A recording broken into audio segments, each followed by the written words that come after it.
It is true I've written a lot against Palin and McCain. But just as I mentioned in another video, I'm not fully a liberal because there's a lot of beef I also have with liberals. I have thought about postponing my beef until after the elections, but unfortunately there are two propositions in it proposed by extreme liberal fanatics that I have beef with. Proposition 4 would, would establish the parental right of the right of the parents to know if their daughter is planning on committing an abortion. Go for it. I am all for that. As a matter of fact, I'm even opposed to abortion.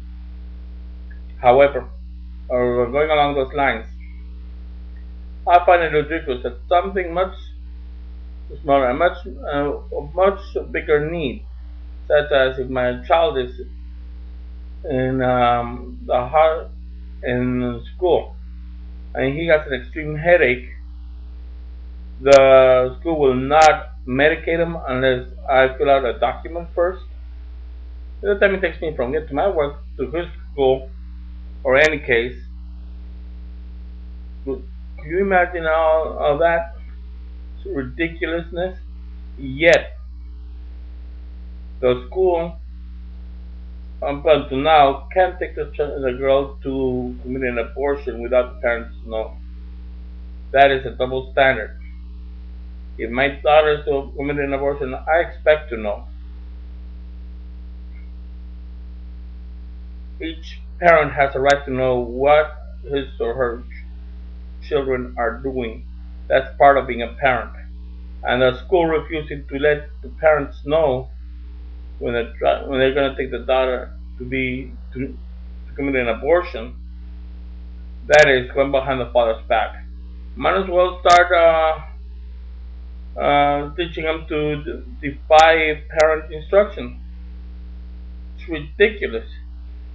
Yet, in many districts, when the school sees a need for the child to be retained or held back a year, oh, we need the parents to approve of it. Come on. Where is this? Where are these nations' brains? It's ridiculous. Oh, and parents, I also have beef with you. If your daughter got pregnant, you have no right in going all ballistic on them either. If your daughter got pregnant, that's because you were not doing your job as a parent in the first place. A good parent is involved with his or her children. Will teach them manners, will teach them values. If you're absent from their life, or if you just let them be, oh, children will be children.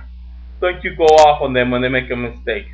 If you don't do your job as a parent in teaching them right from wrong, don't you go off ballistic when they make a mistake.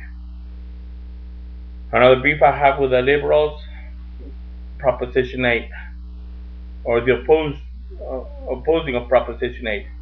How dare the Supreme Court redefine terms that have already been defined? Marriage is between a man and a woman. That's it. Not with a man and a man, not with a woman and a woman. And the Supreme Court does not have the right to redefine that. Proposition 8 I'm going to support because these gay people don't have the right to redefine and change the vocabulary and push their agenda on people. These guys have their own advertisement claiming that it will not affect the schools. Trust me, I work in a school, and many of the teacher prep programs nowadays are preparing teachers to support the ridiculous concept of homosexual matrimony. It is ridiculous. If they want to join together, let them join together. But don't you dare call it a marriage. Don't you dare call it a wedding. Don't you dare put my tax dollars to pay for a judge's celebration of such ceremony. If you're gonna be having those ceremonies, you better not be benefiting from my tax dollars. It's ridiculous that you expect my tax money to support things I am opposed. I know some people out there will label me a homophobe or call this hate speech. It's not. The very people who call such things hate speech remind me of when I disciplined my own 7-year-old. As a parent, of course, I have to discipline my child. I want to respond when I discipline him. Just because I don't let him get off with what he wants to do, that he doesn't like me anymore. How childish. Oh, hate speech. Grow up. Grow up. It is not hate speech. You're just throwing a temper tantrum when you're calling people homophobes. Grow up.